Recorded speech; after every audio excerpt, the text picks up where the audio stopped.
Voilà. Donc les enfants, on va maintenant corriger la fiche 4. Donc je vous avais demandé d'écrire 5400 dans l'exercice 1. C'est écrire les nombres en chiffres. Donc 5400, avant le mot 1000, on entend 5. Donc 5000. Et ensuite 400. 400, vous savez écrire. 4 centaines, 0 dizaines, 0 unités. Bien. Ensuite, je vous avais demandé de faire 93 230. Avant le mot 1000, on entend 93. Donc 93, on sait écrire. 93 000, mon petit point pour me souvenir que c'est 1000, des milliers. 93 230, on sait écrire. Voilà, 2 centaines, 3 dizaines, 0 unité. Ensuite, je vous ai demandé d'écrire 105, c'est ça, oui, 105 091. Donc 105 091, donc même problème que sur la première fiche, j'avais oublié. Donc je vais un peu dépasser, je vais aller dans la marge, tant pis. Alors, 105 091, donc 105 000, avant le mot 1000, on entend 105. Donc du coup, 105, je sais écrire. 105 091, je sais écrire aussi. 91, tchouk. Et vous savez écrire surtout. 91, voilà. Et comme au milieu, il n'y a rien, on sait que c'est 0 centaine. Donc 105 091, le voilà. Enfin, 1986. Donc 1986. Donc 1000, ça veut dire qu'on a une unité de millier, 1000. Et ensuite, 986. 9 centaines, 86, c'est 6 unités, et 80, c'est un 8, là en l'occurrence, 86. Bien, donc premier exercice c'est fait, we did it.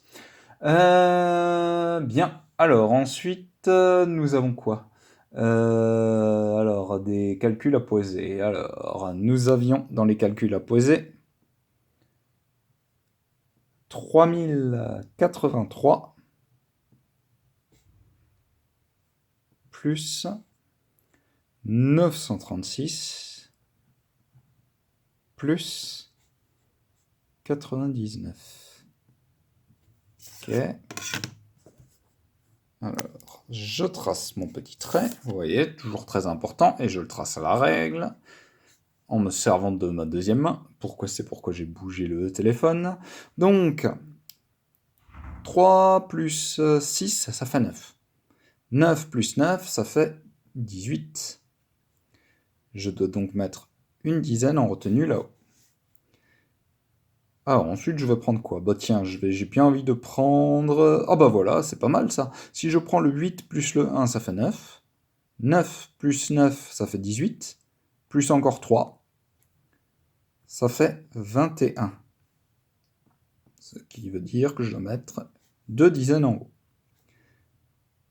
9 plus 2, ça fait 11. Et donc du coup, j'ai encore une retenue là-haut. 3 plus 1, ça fait 4. La réponse est donc 4118. On peut encore mettre le petit point pour se souvenir que c'est 4118. C'est plus facile si on met un petit point. Alors, ensuite, je vous avais demandé de me calculer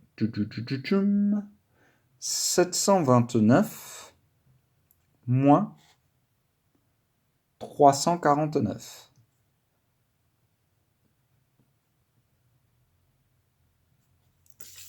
Ah, on trace la règle. Tchouk. Donc 9 moins 9, ça fait 0. On a tout pris. 2 moins 4, ce n'est pas possible. Je rajoute donc une dizaine. Enfin, une dizaine. Je rajoute surtout 10, voilà. Voilà, devant le 2, donc ça fait 12. Et là, je casse le 7.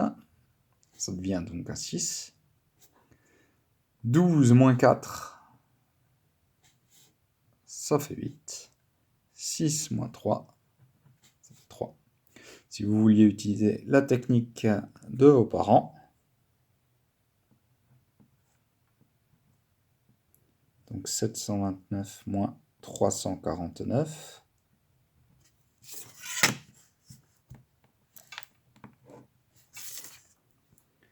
Donc 9 moins 9, pareil, hein, il ne se passe rien de différent. Hein. Le 2 moins 4, je peux toujours pas faire 2 moins 4, donc je dois rajouter 10 devant pour transformer le 2 en 12.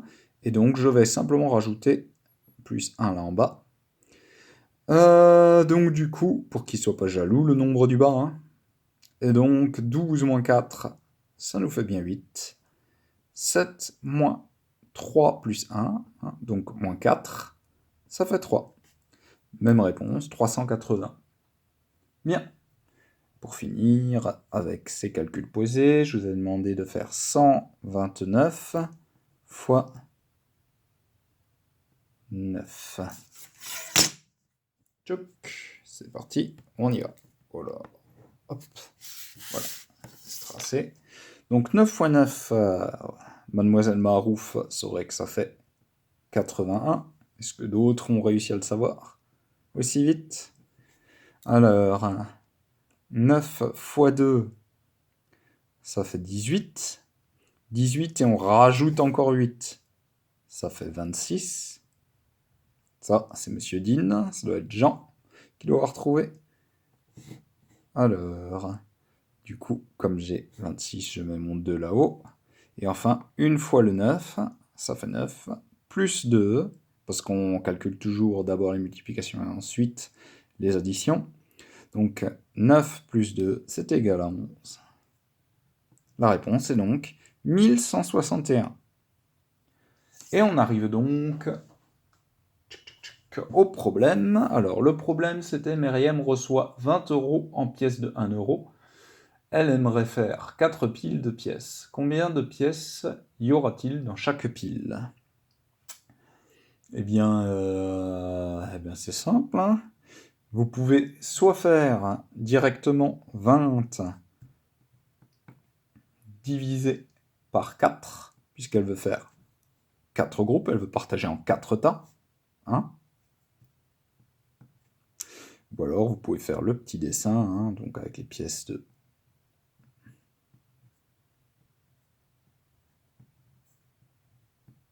1 euro.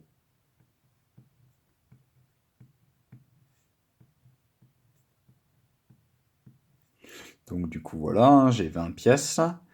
Donc 1, 2, 3, 4, 5 pour un tas, 1, 2, 3, 4, 5 pour un autre tas, 1, 2, 3, 4, 5 pour un autre tas, ça fait 5. Sachant que si vous vouliez faire la technique que je vous avais montrée aussi avec la multiplication posée, c'est vrai que j'y pense pas souvent, hein, mais 20 divisé par 4, c'est comme si on faisait 4 fois, et on veut savoir ce qu'il y a ici, égale 20. Donc 4 fois 5 est égal à 20. Pardon. Voilà. Et bien c'est fini pour aujourd'hui.